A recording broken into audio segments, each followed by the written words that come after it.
Salut, te voici actuellement sur la chaîne YouTube Snapstar. Sur cette chaîne, tu retrouveras tous les plus gros clashs de Snapchat et tous les plus gros buzz du moment. Surtout, n'hésite pas à t'abonner tout en activant la cloche des notifications pour ne rien rater du contenu exclusif de cette chaîne. Et oui, sur cette chaîne, tu retrouveras du contenu qui n'est disponible nulle part ailleurs. Sur ce, je te laisse avec la vidéo. Bon visionnage. Comme vous avez pu le voir en regardant la miniature et le titre de cette vidéo, aujourd'hui nous allons principalement parler de Nabil El Moudni et de Karis. Vous devez certainement tous le connaître, Nabil c'est un blogueur très populaire et Karis c'est un rappeur. Comme vous le savez, depuis quelques jours, Nabil traite le dossier de Karis parce qu'il semblerait qu'il ait eu un comportement inacceptable avec son ex-femme. Dans cette vidéo, Naboul le Maboul est très remonté contre Karis et il a une nouvelle fois terminé devant toute la France. En effet, il a eu une discussion avec son ex-copine avec qui il a eu un enfant. Je vous laisse sans plus tarder avec toutes ces explications et n'oubliez pas de donner votre opinion dans l'espace commentaire. L'audio qu'elle avait, il durait 20 minutes. Sur les 20 minutes, j'ai dû écouter 2 minutes à tout casser. Donc elle me dit, au final, ça s'arrête là. Et elle me dit carrément, après cette altercation, elle me dit le soir même, il lui dit, ouais, je viens voir Brooklyn ce soir. Elle me dit, donc moi, je rentre chez moi, je suis choqué, je suis dégoûté, je suis au bout de ma vie, j'ai mon monde qui s'écroule, etc., etc. Et voilà, enfin, la version de Linda, elle s'arrête là. Du coup, moi, après, je la questionne, je lui dis, mais par rapport à Mikey, ta fille, apparemment, elle parlait à son père d'un tonton Frankie, ça fait déjà 2 piges.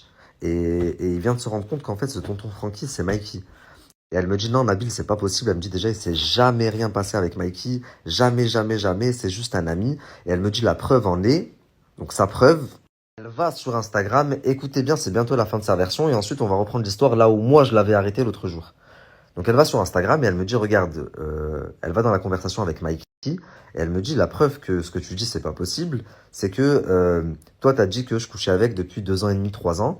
Or, regarde, je lui ai envoyé mon numéro de téléphone seulement en août 2021. Et elle me montre dans la conversation Instagram qu'elle rentre de vacances à ce moment-là et qu'elle lui dit, au fait, tu m'avais dit de te dire quand je rentre, bah là, je suis rentré et elle lui envoie son numéro, tiens mon numéro. Donc elle me dit comment je pouvais coucher avec lui depuis 2 ans et demi, 3 ans, sachant que je lui ai envoyé mon numéro que là, en août de 2021. Et elle me dit en soi, il s'est jamais rien passé avec lui, c'est juste un pote, jamais j'ai couché avec, etc., etc. Ok? Autre chose qui m'a aussi énormément touché, et vous savez en plus comment je suis, moi, ça veut dire que la femme a été là en face de moi, elle a pleuré, elle me parlait de sa fille et tout, forcément j'ai été touché. Ma femme encore plus touchée, pourquoi? Parce que ma femme elle s'est retrouvée dans son histoire, dans le sens où la femme qui s'est un peu sacrifiée, qui t'a travaillé de taf pour que son mec il réussisse, etc. Moi aussi, c'est un peu une histoire similaire avec Noémie. À l'époque, j'étais un galérien, j'avais pas c'était Noémie qui m'assumait, hein. Ça a duré bien presque un an cette histoire. Elle était à la fac, elle travaillait, j'avais pioché dans ses économies et elle s'en foutait parce qu'elle voulait que je me consacre et que je sois bien moi dans ma tête. Au final, t'as fait un bon investissement, ça va? Ouais, ça va. Alhamdoulilah. Plutôt rentable. Plutôt rentable, bon. Mais je me dis, c'est comme si demain, au moment où moi je commence à la baisse à l'IA, je la lâche et je vais chercher une autre meuf. Donc, on a été touchés, je vous dis la vérité. Se connecte sur son application de banque, la famille. Elle était à découvert, elle pleure, elle me dit regarde comment je galère. Elle me montre que ça fait quelques mois qu'il lui envoie que 1 000 € par mois. Ça fait plusieurs mois qu'il lui envoie que 1 000 € par mois. Elle me dit il est passé de 2 000 à 1 000. Elle me dit je peux même pas acheter une poupée à ma fille alors que lui il est là à snapper des Rolex, des grosses voitures, il a un leasing à plus de 8 000 balles par mois. Est-ce que ça c'est normal? Elle me dit que tout ça en fait, contrairement à ce que j'ai dit, elle me dit c'est pas parce que moi rappelez-vous je vous ai dit là, il y a 2, 3 semaines, il a appris tout ce qui se passait, Mikey, etc. Et c'est de là que ça a commencé à chauffer et qu'elle a fait une story publique. Elle m'a dit, c'est pas pour ça que j'ai fait une story publique. Elle m'a dit, j'ai fait une story publique parce que il refuse, ça fait 4 fois qu'il repousse le jugement, le procès pour la pension alimentaire. Elle me dit, la dernière fois, il m'a arnaqué, il m'a fait du vice. Qu'est-ce qu'elle a dit? Elle a dit, ouais, on avait la date de procès. Et son avocat a dit à mon avocat, viens, on fait un truc amiable entre nous. Du coup, mon avocat était d'accord, sauf qu'il devait donc elle me dit, il devait se voir faire une réunion la semaine d'après et l'avocat de Caris a arrêté de donner des nouvelles à mon avocat. Donc il m'a encore arnaqué, il m'a eu. Mais là je m'en fous parce que la prochaine date, c'est en septembre, et cette fois, il va pas me la faire, il sera obligé de se présenter, moi, je vais montrer tout ça. Donc, ok. Ça, c'est sa version à elle. Donc, en gros, dans ma version à moi, elle m'explique qu'au final, tout était faux. Elle n'a jamais couché avec Mikey. Euh, Elle a jamais voulu lui nuire. Le courrier avec la balle et tout ce que Caris a subi, elle n'a rien à voir et elle n'est au courant de rien. Euh, oui, la petite, elle est à l'école, je l'ai dit aussi. Donc là, je vous ai raconté toute sa version de A à Z, tout ce qu'elle m'a dit.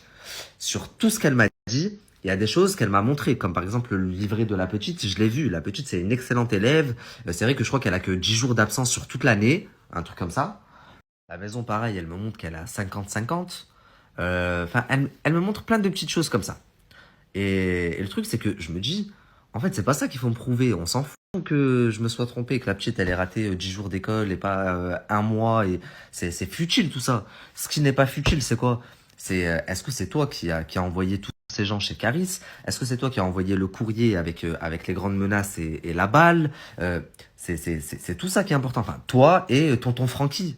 Mikey, alias tonton Francky. C'est ça en fait que le fin fond de l'histoire. Et je pense que les gens veulent savoir. Non, c'est faux, non, c'est faux, non, c'est faux. Je dis, tu sais, avec tout ce que tu me racontes, même si il s'avère que t'as quelque chose à voir avec ça, ben, au fond, je pourrais le comprendre. J'essaie de lui tendre la perche pour voir. Elle me dit non, je n'ai rien à voir avec ça.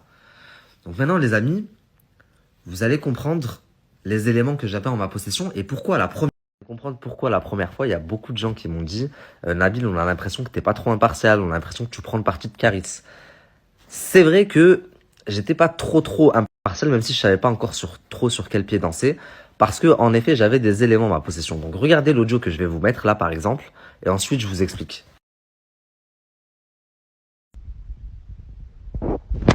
Ouais, Roro, comment vas-tu? Ça va? La pêche? Ouais, depuis hier. Ah, sales histoires, sales histoires. Mais bon, ça va, elle est en train de se calmer là. Cette histoire-là va stagner, elle va stagner. Juste moi, je voulais te dire en chap, en rapide. Comme là, je vois que tout se balance de gauche à droite. L'autre a dit ça à l'autre a dit ça à ci, l'autre a dit ça à ça. Tu vois ce que je veux dire? Moi, bon, je suis pas trop dans vos histoires, mais Roro, j'espère que, tu vois le petit secret là, 14 juillet, tu m'as compris. J'espère que tu l'as gardé pour toi.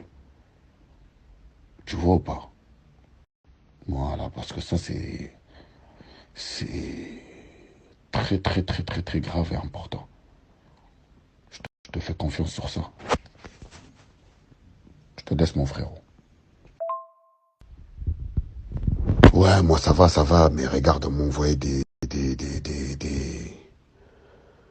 captures d'écran. Roro, t'as merdé, mon frérot, t'as merdé. Moi, je sais pas pourquoi t'es parti jusqu'à tout ça. Là, c'est ma parle avec Tatiana, tu vois. Et Tatiana a fait comprendre, moi, j'ai rien contre Lily, mais t'as vu, elle m'a pas dit son petit secret avec Mikey. Et c'est m'a dit comment ça, elle dit ouais, c'est Roro qui m'a dit. C'est Roro qui m'a dit. Tu vois ce que je veux dire? C'est pas bien. Et c'est pour ça qu'elle a le démon, parce que du genre, sa pote lui a pas dit ce secret-là. C'est pas bien, mon frérot. Moi, je sais pas pourquoi, d'un petit truc comme ça, de t'as caché le compte ou je sais pas quoi, t'es parti dans cette escalade. Je sais pas pourquoi, mon frère. Et là, la famille, retenez deux choses. Première chose, il dit, c'est très important. J'espère vraiment, même s'il y a des choses qui sont sorties, là, l'histoire, elle est en train de péter. J'espère vraiment que le 14 juillet, t'as vraiment fermé ta bouche là-dessus, t'as pas parlé là-dessus. Notre secret du 14 juillet, c'est quoi le 14 juillet? Ensuite, deuxième chose, à un moment donné, il parle d'une autre copine à Linda, avec qui elle s'entend plus non plus. Et il dit, ouais, voilà, tout ça parce que elle a pas apprécié qu'elle n'était pas au courant du petit secret de Lily et Mikey. C'est quoi votre petit secret, Lily et Mikey? Donc ça, je trouve ça un petit peu bizarre, sachant que moi, Lily m'a dit, enfin Linda m'a dit clairement, Moi, c'est juste un ami, c'est jamais rien passé avec. Ok? Et le 14 juillet, c'est ça qui me reste en tête. Maintenant, ce que je vous ai dit la dernière fois, rappelez-vous très très bien. Je vous ai dit que quelqu'un avait essayé de foutre le feu à la... Ça a coupé, je disais, quelqu'un avait essayé de foutre le feu à la maison de Caris pendant qu'il était en showcase. Il y avait sa femme enceinte dans la nouvelle maison. Heureusement, il avait laissé du monde, il avait laissé de la famille là-bas. Mais étant donné qu'à chaque déplacement, il se passait des dingueries, et ben là, en l'occurrence, sur ce déplacement-là, quelqu'un avait essayé de foutre le feu chez eux. Je vais vous mettre les photos, je les ai. Merci à toi d'avoir visionné cette vidéo et surtout n'hésite pas à liker la vidéo et à nous donner ton avis dans l'espace commentaire. Sur ce, on se retrouve dans une prochaine vidéo. Peace.